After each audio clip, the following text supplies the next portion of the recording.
1 Samuel capítulo 7, a partir do versículo 2.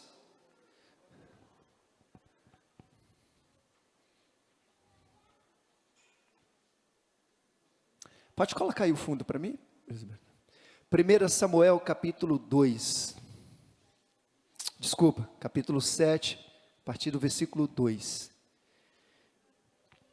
E sucedeu que, desde aquele dia, a arca ficou em Quiriate Jearim.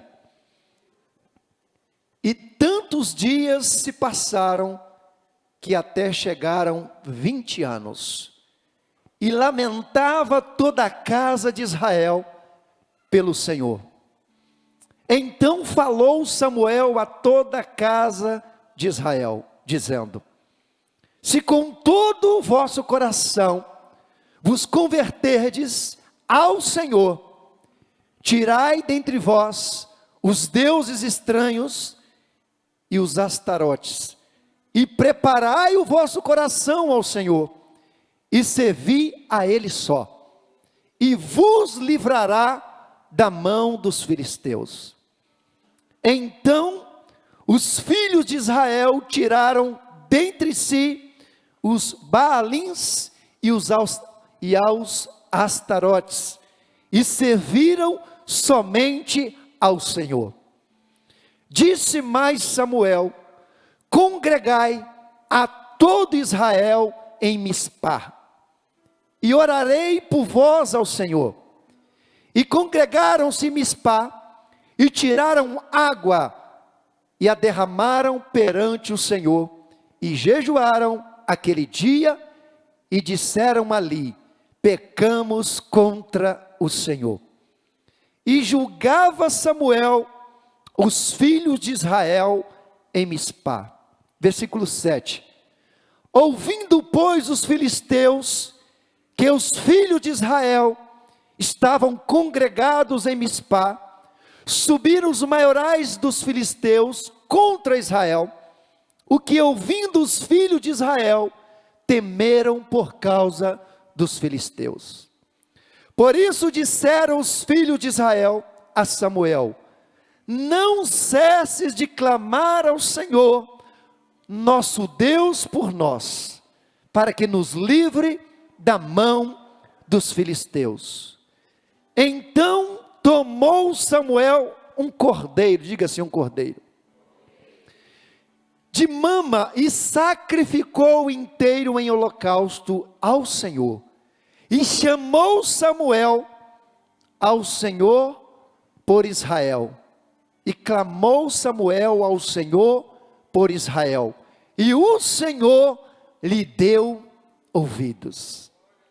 E sucedeu que, estando Samuel sacrificando o holocausto, os filisteus chegaram à peleja contra Israel. E trovejou o Senhor aquele dia com grande estrondo sobre os filisteus, e os confundiu de tal modo que foram derrotados diante dos filhos de Israel. E os homens de Israel saíram de Mispá e perseguiram os filisteus e os feriram até abaixo de Bet-car. Então tomou Samuel uma pedra, diga comigo, uma pedra, e a pôs entre Mispá e Sem, e chamou o nome dela Ebenezer, e disse: até aqui nos ajudou o Senhor. Assim, os filisteus foram abatidos, e nunca mais vieram aos termos de Israel, porquanto foi a mão do Senhor contra os filisteus todos os dias de Samuel. Vamos aplaudir a palavra de Deus?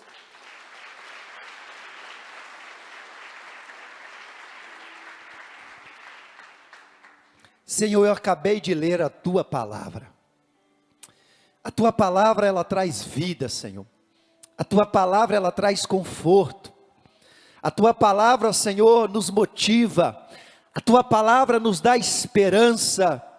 A tua palavra, Senhor, ela exalta o teu nome, ela mostra o teu poder e a tua grandeza. Então, Senhor, eu quero ministrar, segundo a tua direção, esta palavra. Que o Senhor fale conosco, meu Pai. Senhor, como o Senhor tem falado a muitos profetas, meu Pai, nós queremos estar com o nosso ouvido atento para ouvir a mensagem que o Senhor tem ao nosso coração. Então, Senhor, como anjo desta igreja, como o pastor, Senhor, que está conduzindo esse rebanho, eu peço ao Senhor, papai, que o Senhor retire agora tudo aquilo que possa roubar a mensagem desta noite. E que os nossos ouvidos, Pai, estejam atentos para ouvir a Tua palavra e colocar a Tua palavra em prática. Assim nós oramos e nós te agradecemos em nome de Jesus. Esta passagem, ela é muito profunda. Logo no versículo 2, a Bíblia vai trazer à memória a importância da Arca da Aliança. Vocês já estão cansados de ouvir o quanto eu dou importância, para este elemento do Antigo Testamento, que tinha um grande valor para a nação de Israel, porque a Arca da Aliança era onde habitava a presença de Deus. E a Bíblia vai dizer que esta arca, que era um dos maiores instrumentos, esta arca agora está abandonada numa região chamada Kiriat Jearim, que ficava na casa de Abinadab, que era pai de Aiô e Uzá. Esta arca, num período de 20 anos, esquecida, no tempo do governo do rei Saul.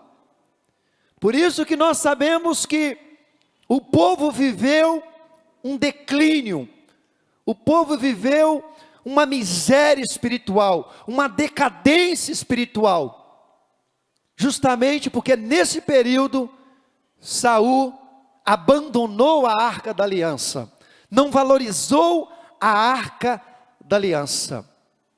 E no versículo 3, o profeta Samuel, ele vai trazer a memória do povo, porque Israel estava vivendo esse declínio espiritual, justamente porque abandonou a presença de Deus. E perguntaram para Samuel, o que a gente tem que fazer? Samuel disse, vocês têm que se arrepender, através do jejum e através da oração. Só que no versículo 9, a Bíblia vai dizer que o profeta Samuel, ele vai agora oferecer um sacrifício, ele vai oferecer um cordeiro, em prol desse arrependimento. E esse cordeiro aponta para quem? Esse cordeiro aponta para Jesus. Eis aí o Cordeiro de Deus, aquele que tira o pecado do mundo. Então era o próprio Senhor Jesus sendo oferecido em oblação aos pecados do povo. E no versículo 12, a Bíblia vai dizer que Samuel ele vai pegar agora uma pedra, e essa pedra, interessante que ela é como se fosse um elemento, que ele usou como memorial, daquela grande vitória sobre os filisteus. Diga para o seu irmão, e essa pedra é Jesus. Ele oferece ali o cordeiro, que tipifica Jesus, que representa Jesus. Mas no versículo 2, agora 12, ele vai fazer um ato profético, simbolizando ali o próprio Jesus, naquele ato profético. Era como se ele tivesse determinando. Chegou um ponto final no jugo de 20 anos desse povo. E quem é que joga esse jugo fora? É o nosso Senhor Jesus. Então aquela pedra, ela representa o próprio Senhor Jesus. Quando nós lemos em Mateus, no capítulo 16, no versículo 18, nós vamos ter uma identificação mais clara, que Jesus é esta pedra. Quando ele disse para Pedro, olha o que no versículo 18, e também eu te digo que tu és Pedro, e sobre esta pedra edificarei a minha igreja, e as portas do inferno não prevalecerão contra ela. A pedra não é Pedro, a pedra é o próprio Jesus. Quando ele disse, Pedro, sobre esta palavra que você lançou, sobre esta revelação que você lançou, ei, tu és Pedro, fragmento de pedra, mas sobre esta pedra que sou eu vou edificar a minha igreja, e as portas do inferno não prevalecerão contra ela.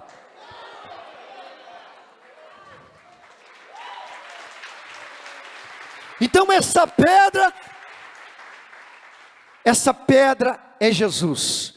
Não tem como a igreja ser edificada em Pedro, não tem como a igreja ser edificada em homens, não tem como a igreja ser edificada no bispo Gonçalves, na bispa Cris, no apóstolo Paulo, não. Se ela for edificada em nós, ela vai fracassar.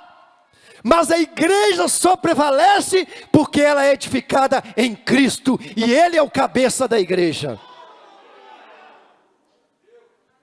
Pastor, mas se não é em Pedro, Jesus está falando que não vai edificar a igreja nele, como que o Senhor me prova isso? Vamos lá, o próprio Pedro dizendo, 1 Pedro capítulo 2, versículo 4, 1 Pedro 2, 4 ao 6, e chegando-vos para ele, pedra viva, reprovada na verdade pelos homens, mas para com Deus, eleita e preciosa.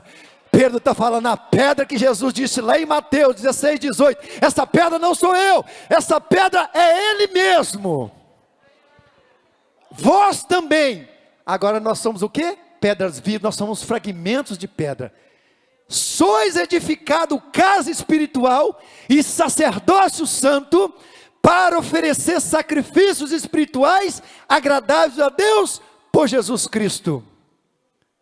Por isso também na escritura se contém, eis que põe em Sião a pedra principal da esquina, eleita e preciosa, e quem nela crê, não será confundido. Meu Deus. Pedro está dizendo, essa pedra é Jesus. Você tem que crer nessa pedra. Quem crê nessa pedra, que essa rocha que é Jesus, não será o quê? Confundido.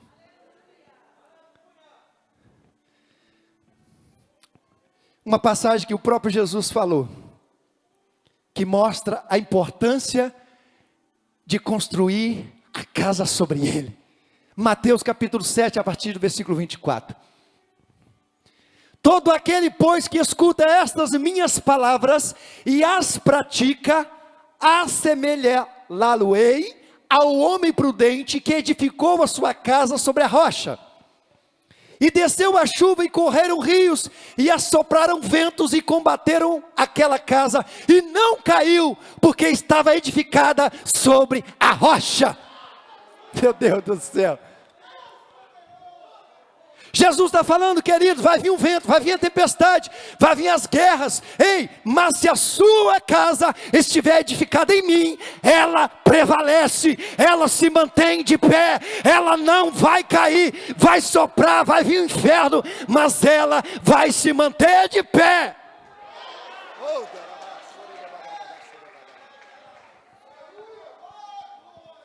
Aí continuando o texto, ele diz, mas se construir na areia, se fizer na areia, que é os fragmentos de pedra, areia, fragmentos de pedra, que é o homem, vai vir vento, vai vir tempestade e vai desabar, porque foi construída em homens. Essa revelação veio agora. Eu gosto muito daquela ilustração do bambu chinês. Para quem não sabe dessa informação, o bambu chinês, ele fica 5 anos crescendo para baixo. Quem plantou, quem passa, tem 5 anos, não deu em nada. Morreu, desapareceu, coitado. Está crescendo para baixo. Por quê? Antes de você crescer para cima, você tem que crescer para baixo.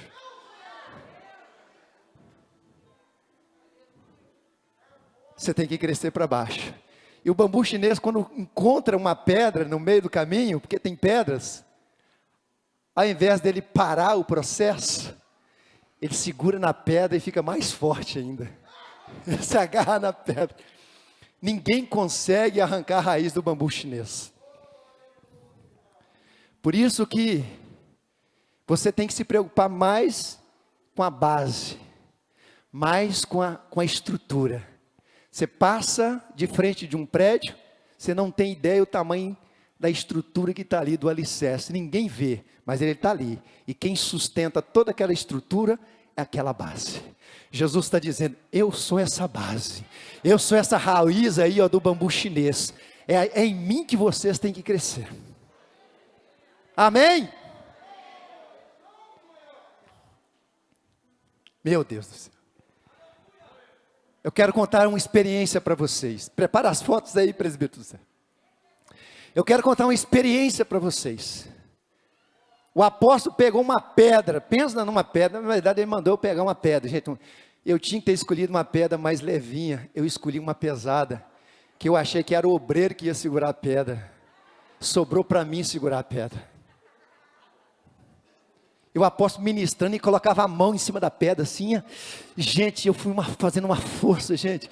Aí eu fazia assim. Você tem que ver o vídeo. Mas uma força para segurar aquela pedra. E foi eu que busquei aquela pedra. Só que no momento que ele estava ministrando sobre a pedra, olha que coisa tremenda.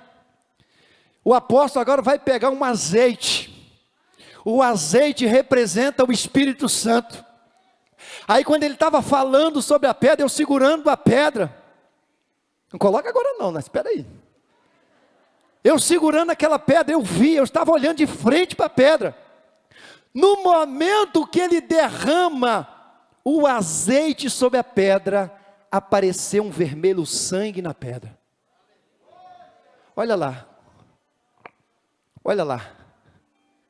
Vocês estão vendo o vermelhinho ali? Amém? Estão conseguindo ver? Aumenta aí, né? Hã? Paga a luz aí rapidinho. Quem está aí atrás? Viram lá, gente? Está vendo? Olha lá. Amém? Olha o vermelhinho ali, ó. Não estava. No momento que o apóstolo estava ministrando, e que ele derramou o azeite, apareceu o sangue do cordeiro. E na hora eu falei assim, apóstolo, Deus me deu uma revelação. 1 Coríntios 12, 3, coloca lá. 1 Coríntios 12, 3. Pode acender. Portanto, vos quero fazer compreender, que ninguém que fala pelo Espírito de Deus diz, Jesus é anátema. E ninguém pode dizer que Jesus é o Senhor, senão pelo Espírito Santo. Então, a Bíblia está dizendo que quando você aceita Jesus como seu Senhor e Salvador, quando você reconhece que Jesus é o Messias, tem alguém por trás que te levou a reconhecer isso. E quem é? O Espírito Santo. Então, o Espírito Santo revela a pessoa de Jesus. Quando derramou o óleo sobre aquela pedra, o Espírito Santo revelou que Jesus estava ali. Meu Deus do céu. O sangue apareceu. Então é através do Espírito Santo que nós reconhecemos que Jesus é a pedra fundamental. É através do Espírito Santo que nós cremos que Ele é o caminho, que Ele é a verdade e que Ele é a vida. Eu gostaria que você desse um aplauso ao Senhor Espírito Santo com mais força.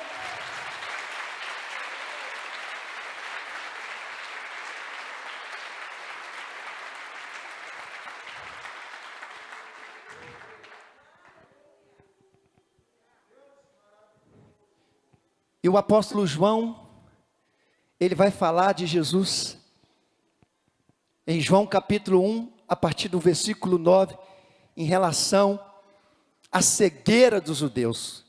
João capítulo 1, a partir do versículo 9. Ali estava a luz verdadeira, Jesus é a luz verdadeira, amém? Que ilumina todo homem que vem ao mundo. Estava no mundo, e o mundo não foi feito, e o mundo foi feito por ele, e o mundo não o que? Conheceu. Veio para o que era seu, que eram os judeus, e os seus não o receberam. Mas o povo de Gileade, a todos quantos o receberam, deu-lhes o poder de serem agora o que? Criatura. Criatura? Não.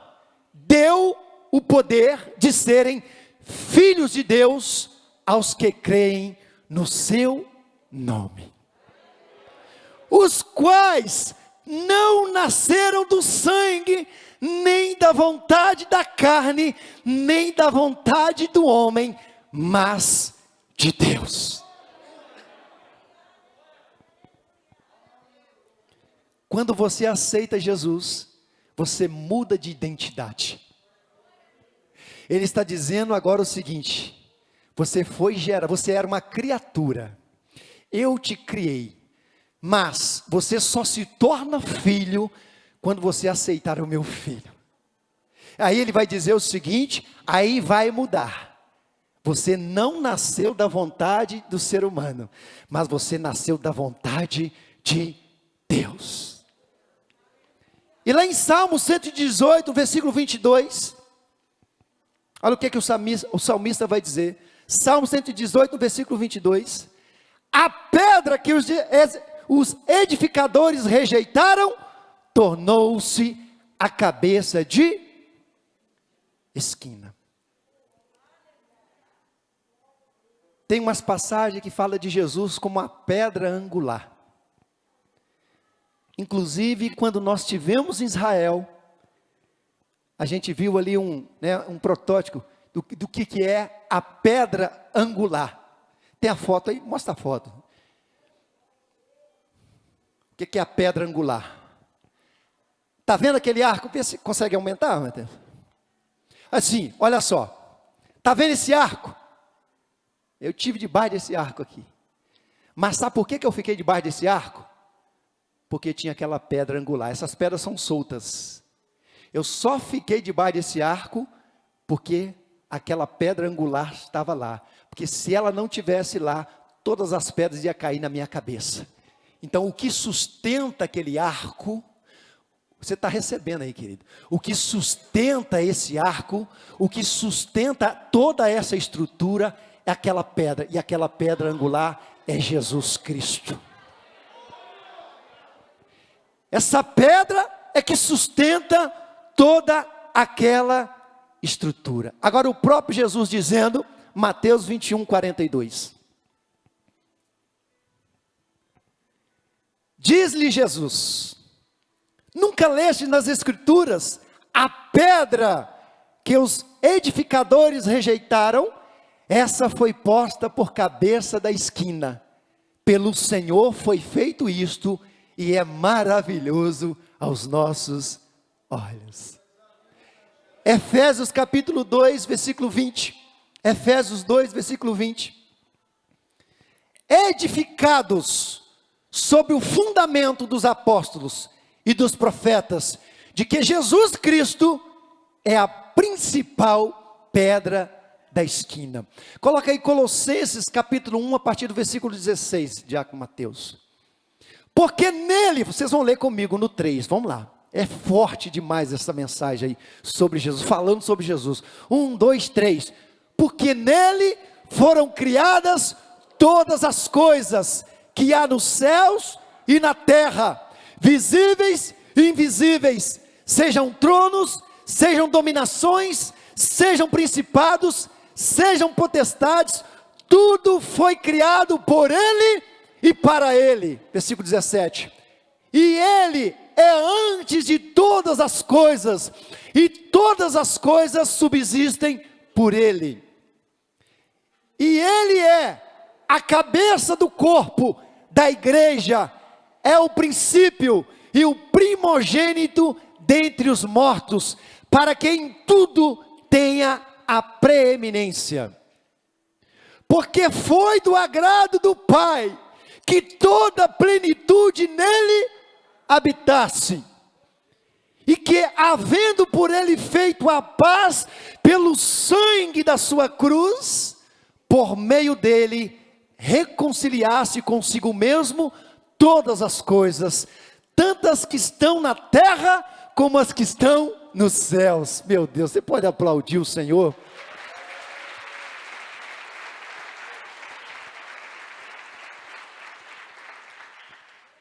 Romanos capítulo 11, versículo 36, porque dele, por ele e para ele são todas as coisas. Atos capítulo 17, versículo 28, nele vivemos, nos movemos e existimos. João capítulo 14, no versículo 6, ele é o caminho, é a verdade e a vida, ninguém vai ao Pai se não for através de Jesus. 1 Timóteo 2,5, só existe um mediador entre Deus e o homem, Jesus Cristo, o nosso Senhor. Ele mesmo disse em João 15,6, sem mim vocês não podem fazer nada. Fica de pé, vamos adorar o Senhor.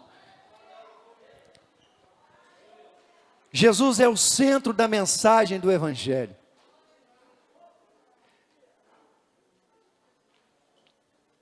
Jesus é tudo que nós precisamos. É a pedra que nós temos que confiar. Essa pedra, a Bíblia está dizendo que você nunca vai ser confundido. Os homens podem te decepcionar, seus pastores podem te decepcionar, mas Jesus nunca vai te decepcionar.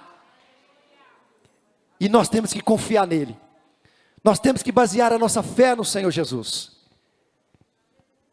E existem duas instituições que mantêm a veracidade bíblica. Primeiro, Israel. Por que o diabo quer destruir a Bíblia? Porque se o diabo destruir Israel, porque a Bíblia diz em Amós capítulo 9, versículo 15, que Israel jamais será destruído. Então por isso que o diabo tenta destruir Israel, porque se ele destruir Israel, a Bíblia se torna uma inverdade. Outra palavra é o que Jesus disse, Mateus 16, 18, que as portas do inferno não vai prevalecer contra a igreja do Senhor. Se passaram 2021 anos, e a igreja está viva, está de pé, crescendo, avançando, porque Jesus também disse em Mateus 24, eu acho que é 24, 35, passará céus e terra, mas as minhas palavras, elas não hão de passar, não hão de passar. Passarão céus e terra, mas as minhas palavras não hão de passar. E é esse Jesus que eu estou te pregando, é esse Jesus que ressuscitou ao terceiro dia, é esse Jesus que está vivo no nosso meio, é esse Jesus que nos mantém a nossa casa, que mantém a nossa família, que mantém a nossa vida. É esse Jesus que eu estou pregando nesta noite. É nele que você tem que confiar, é nele que você tem que basear a tua fé. Ei, levanta suas mãos, querido. Ei, Jesus decretou uma palavra palavra lá em Mateus capítulo 28, no versículo 20: eu estarei com vocês todos os dias até a consumação dos séculos, e eu vou enviar o Consolador, eu vou enviar o Espírito Santo, Ele vai me representar, Ele estará com vocês, me representando na terra. E o Senhor Espírito Santo está aqui, o Senhor Jesus está aqui.